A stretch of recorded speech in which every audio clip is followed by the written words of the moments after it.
А у китайцев, у них, ну, как и везде, массой. Они, как вот, если во время войны, они просто народом задавят.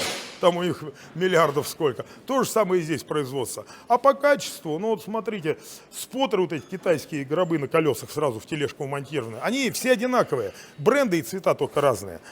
Вот у них стоимость точно такая же, как наш самый дорогой, наверное, споттер по стали серии Pro двухрукавный. А у нас размером меньше, качеством, но это тоже попробуйте, посмотрите.